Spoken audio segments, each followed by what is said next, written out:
E o Direito à Literatura está de volta, Senso Comum, este é o tema do programa de hoje. E aqui no estúdio os nossos convidados nos ajudam a entender mais sobre o assunto por meio de referências literárias.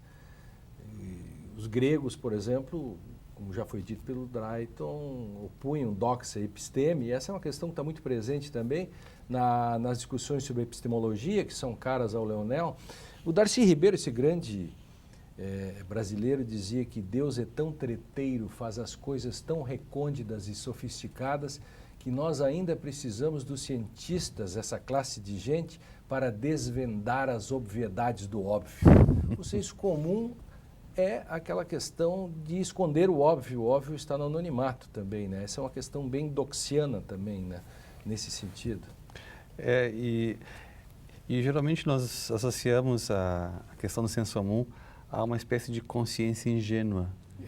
Uma consciência que acha que o mundo é isso que está aí dado. Há uma certa falácia realista nisso. Sem dúvida, como se desse nosso entorno esse fosse o mundo verdadeiro. E que ele fosse prescritivo, inclusive, que ele contivesse normatividade. Então, essa é a consciência ingênua. É o ser humano que vive como que imbricado, para usar uma expressão do Gerd Bornheim, com o seu entorno, e não tem um distanciamento daquilo que o cerca. Isso aparece, por exemplo, no próprio Dworkin, no Império do Direito, a partir de pressuposições como sendo evidentes, vamos dizer, entre juízes, advogados, o que seja o direito, o que é o direito. Claro. É o não questionado. É o não questionado. Então, o senso comum, ele se situa no âmbito do acrítico. Por exemplo, a crença de que há uma ordem pré-dada e nós só temos a tarefa de captá-la, vamos dizer assim. E esquecendo que a natureza, por exemplo, o nosso entorno é construído, é cultura, o ser humano pôs a mão no que nos circunda. Basta andar aqui 10 quilômetros e ver o que é o meio ambiente. O meio ambiente é um meio ambiente perpassado ou devassado pelo ser humano, é cultura. Claro. O Leonel dava um ensaio antes sobre a questão da relação, que tu acabas de fazer também agora, e sobre a questão da questão da ideologia também, né, Leonel? Ciência, episteme, ideologia, ciência comum. O caso do livro do Luiz Alberto Vará, na época havia grande influência do Louis Althusser, que é um autor francês, que trabalhava muito a questão da ideologia. O nome, os jovens não sabem. Louis Althusser. O nome do livro mais famoso dele. O Aparelho Ideológico do Estado é um artigo muito famoso. Os jovens não sabem. O livro mais famoso é Para Ler o Capital. Né? Então, o Althusser, ele colocava que esse senso comum teórico, na realidade, ele ajuda a ideologia porque ele mantém uma visão de mundo que reproduz os interesses ideológicos e políticos das classes dominantes. Né? Isso vai fazer com que o Bourdieu escreva um livro chamado A Reprodução, mostrando como a escola reproduzia exatamente os interesses das classes dominantes. Essa noção de ideologia que Vará coloca no início estaria refletida no direito. Porém, eu só queria colocar uma coisa interessante. O Vará, durante o livro, ele vai se posicionando como seria um professor perante uma situação dessas e propõe a ideia de um professor diferente, um professor mágico, um professor que conseguisse produzir uma transmissão do conhecimento voltada à afetividade, ao prazer. E aí aproximaria um pouco o que o Bolzan comentou antes, onde a loucura não seria tanto um problema, né, que o delírio, o diferente, fora do espaço, mais mambembe, como se fosse uma espécie de um ator de circo. Uma espécie marginal também. Marginal no sentido positivo. Não na margem assim, daquele sentido ruim. Aí ele recupera uma visão primeira que houve do Vadinho, da Dona Flor, em que ele era um marginal, que ele era havia um comportamento fora das regras. Quem sabe o Vadinho é que tem, de fato, um comportamento transgressor que interessa e que o alienista, o Machado de Assis, de alguma maneira já colocou sua posição, mas ali parece que não se percebeu bem que a loucura tem o seu lado bom, né, nesse sentido. E, na realidade, o grande problema é o passar da loucura à sanidade, a própria definição de loucura, né? Ou seja, e um pouco essa ideia esse senso comum acrítico, né? Ou seja, aquele que foge um pouco, talvez que saia do trilho, né, do senso comum, desse senso comum, ele acaba, né, como conduta desviante ou como, né, fadado a ser Então, a Dona Flor pareceria no primeiro momento que é uma pessoa, é uma louca, é uma mulher que tem um relacionamento completamente absurdo, e na realidade essa é a saída onde ela consegue conciliar o seu desejo. E esse aparece, se eu posso voltar, por favor, aquilo que o Bolzan disse, esse comportamento desviante aparece no Platão também, quando aquele que sai da caverna e vê a luz e volta e tenta convencer o outro de que existe um mundo verdadeiro, esse que viu a luz, esse é considerado comportamento desviante, inadequado, vamos dizer assim. Inadequado, sim, claro. Né? E será que a Dona Flor exatamente não... Também, ela viu a luz, de certo modo, e é considerada desviante. Exatamente, com certeza. É sempre a dualidade, né? A conduta louca ou estranha é uma, hoje é uma, depois passa a ser outra, até o ponto que o próprio doutor Simão Bacamarte vai se considerar ele mesmo.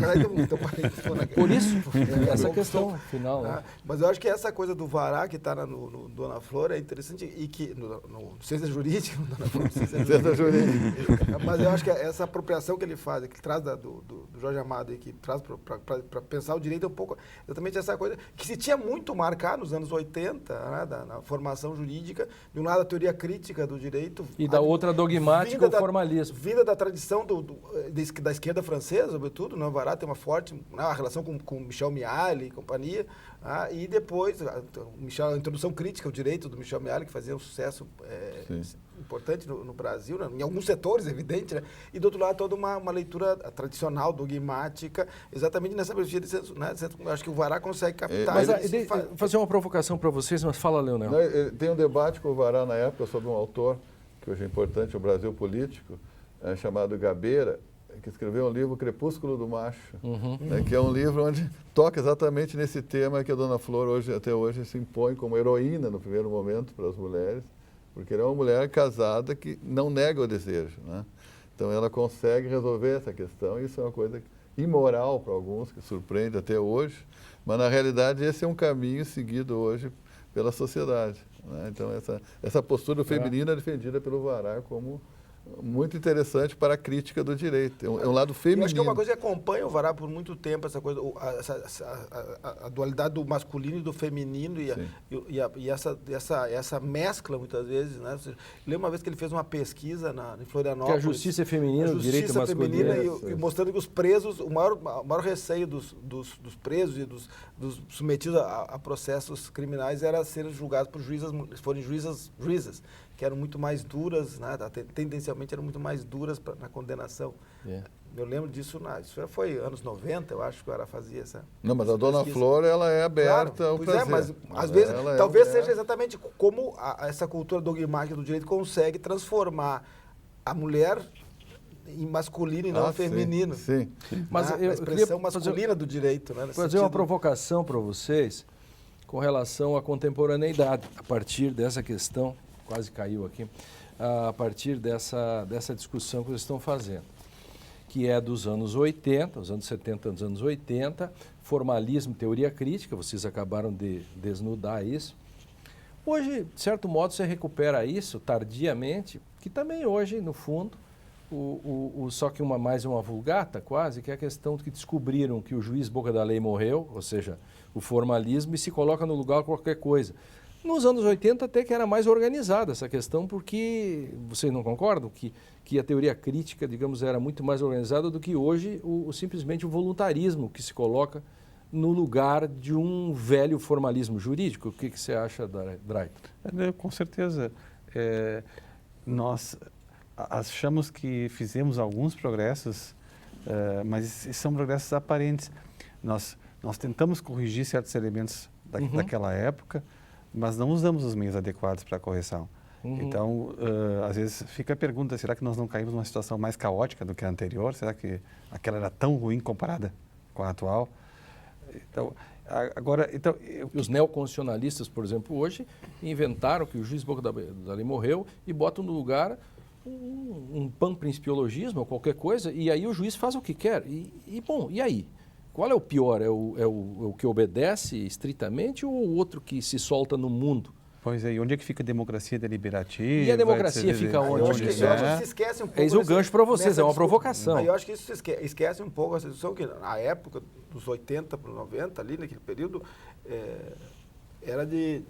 Você tinha uma outra ordem jurídica. Claro, o Estado era mau e o direito era ruim. Você vivia um ambiente da ditadura militar, dos autoritarismos. A própria tradição na crítica francesa do direito, o Leonel conhece melhor do que eu isso, mas vem toda uma linhagem, vamos dizer assim, teórica, que dialogava exatamente com isso.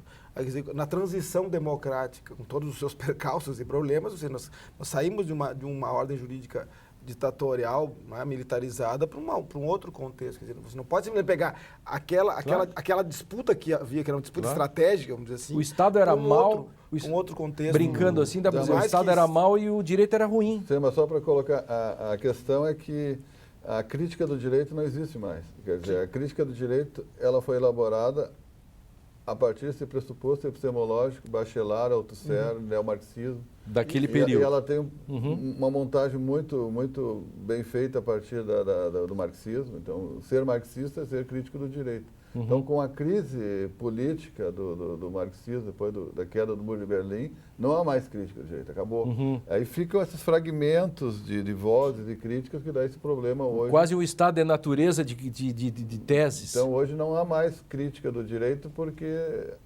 algum marxista ortodoxo deve existir.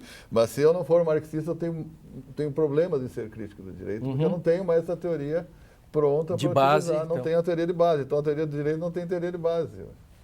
Então, esse é o problema. Mas ficou órfão nesse sentido. Uma coisa, mas a crítica do direito francês, essa crítica do direito de base marxista, ela foi trazida para a América Latina e no Brasil aqui também, exatamente, também por causa do contexto histórico, eu acho. Sim. Era uma forma, era um mecanismo de luta, vamos dizer assim, por dentro do sistema mesmo, ou seja, mostrando que o direito tinha essa origem autoritária e ruim. Então você usava essa tradição num campo da política. Mas vamos também vamos fazer uma boa lembrança, Leonel, da analítica, né? Porque pelas brechas da institucionalidade também se usava vaguez e ambiguidades para tentar enfrentar o establishment, concorda? Que é a importância da analítica, né? Herbert Hart, claro. A textura aberta do direito. Textura aberta do direito. Isso, que é muito cara para o Leonel também, nessa época, né? Enfim, estudamos muito isso. Mas eu queria dizer que o Vará colocou dentro do ensino algumas possibilidades dessa, né, por essa diferença.